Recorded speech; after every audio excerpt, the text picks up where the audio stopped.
segment 4. Now, I know usually we have the best of Danny Vegas segment. We're on segment 4, but you know what? When you can get John Pennington into a space for a certain amount of time, you really got to take advantage. Because like I said, John really has come from basically learning his marketing strategy, and he just says all the right things that I just love to hear from a business owner. So we're going to keep him on. We're going to continue to talk about what you need to do. Now, John, we were talking about the trade shows, and I want to get a little bit more into that because they are a marketing tool. They are basically you're paying for a table because the promoter or the person putting on the event is bringing their whoever they promoted to an audience, bringing their audience to you, and that is, of course, a way you're going to distribute your message to these folks. So, and I hear it all the time, whether an event is good, whether it's bad, it's pretty much based on attendance. It's the vibe. We were both at the premiere party, Las Vegas Woman's Premiere Party, and of course it was packed. But there's a little bit behind the story. That particular room is a small room. So, I've had events that were in rooms twice the size, had certainly the same amount of people, maybe not as much, but the aisles looked empty because it was a bigger room and that's a small room. So, but you said something very interesting that I think a lot of people need to know. I think, first of all, they need to get out from underneath behind that table. I tend to put my tables towards the back of a booth space, and I stand in my space so that when people walk up, I'm there to greet them and talk to them and come on into my space and talk to me and hang out and et cetera, et cetera. Too many people spend too many times sitting on their asses behind their table. Yes, and that's another thing you'll if you get the business voice, I talked about that in there because I've tried it all. I tried standing behind my desk, my table at the event, and pass out cards over the desk. Right. I feel there's a barrier between you because, like, if you're a speaker and you're nervous, what do? You stand behind the podium, to feel safe. Right. You don't want to do that. So what I've done is I then moved the table away, and I went round the front of the table. What I found by going around the front of the table now, I'm passing out flyers, people tend to walk further away from your table because they're like, oh, he's going to try and sell to me. Because that's our natural instinct. Right. And we tend to look the other way like we don't see that table there. Right. So I felt that was, now I'm in the hall, in the walkway. Right. It's pushing people away. Right. So what I decided to do was pull my table back against the wall, put my banners up to the side, put the information on the table, and now people are going to come and walk in. Now, I don't stand all the way to the back. Okay. And I don't stand all the way to the front. I'm in the middle. All right. You guys write this down. This is great stuff.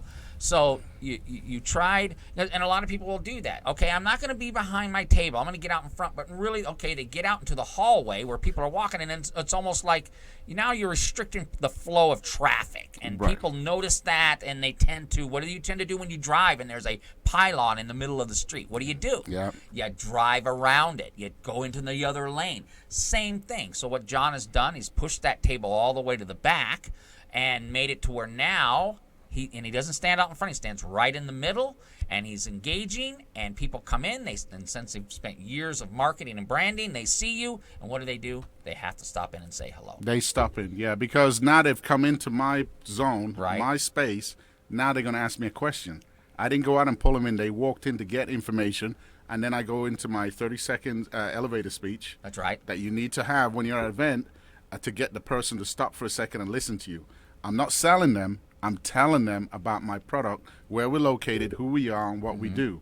And we always hit in that niche. We do same-day printing. Same day. And then people stop and they listen. Right. And then they take your information. So those are little things that I have tried throughout the period of time that I find that work. Now, like the Las Vegas Women Magazine, the way they had it set up, there wasn't a way for me to pull my table back. That's right. It was very tight. But it's I don't stand behind the table in that situation. I stand at the front. But we have enough room for people to walk by. Right. You see, in the other events, it's much smaller, so it's hard. But you got to adjust to the people that you're marketing to. And like I was talking to you earlier on, people complain sometimes they don't want to spend $300 or $500 for a booth. It's an investment into your business. It's the same way if you go and spend money advertising a newspaper or a magazine, you still have to spend that money, but you're taking a chance. Now you're spending that money and there's 2,000 people coming in there and they're getting to meet you personally, and it's you that has to sell your business. That's right. And I know a lot of people have employees and the employees go down there, but remember, employees don't have the same passion that you do. They're just passing out product, but they don't talk about the business as much you do unless they're passionate about it. Right. You know, so, and people like to meet the owner. That's right. You know, they like to meet the owner and see and what you've done and who you are, and then I'll call you. I wish they do. They call me and I go, please talk to the people at the front desk. You know? Well, you know, you've been a great advocate of, as time has gone on, where you're running your business. You're not in your business every day. I mean, you literally have a great staff now. They're world class, top of mind guys. I work with them at least once or twice a month on different projects, and they just, man, it's just it's slick. I mean, it's great. I mean, I was in the business because remember I started out on my right. own and I was doing everything. That's right. Until my staff started coming along, then I started passing on. I don't say I passed on the knowledge of printing because I didn't never done printing before, but I told them I want quality. I want good customer service, and I want us to go above and beyond. Those are, I swear to you, those are the words I use to them every day.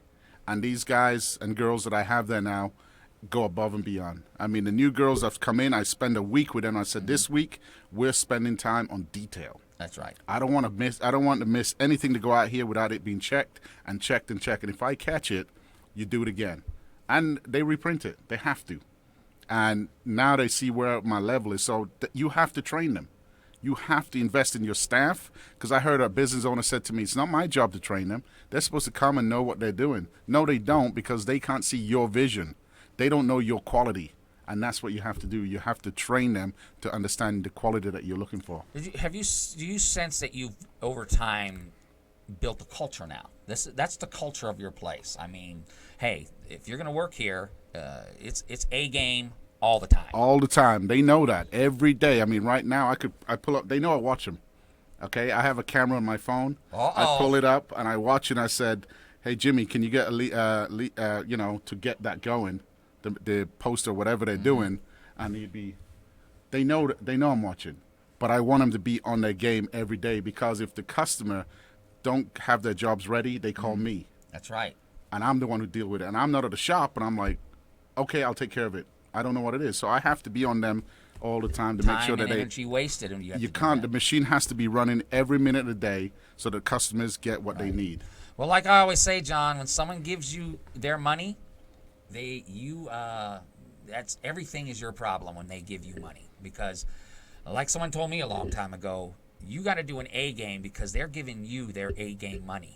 Okay, that money they're giving you is A game money. Okay, that's their A game money. So you got to produce an A game product. Okay, we got 1 minute left.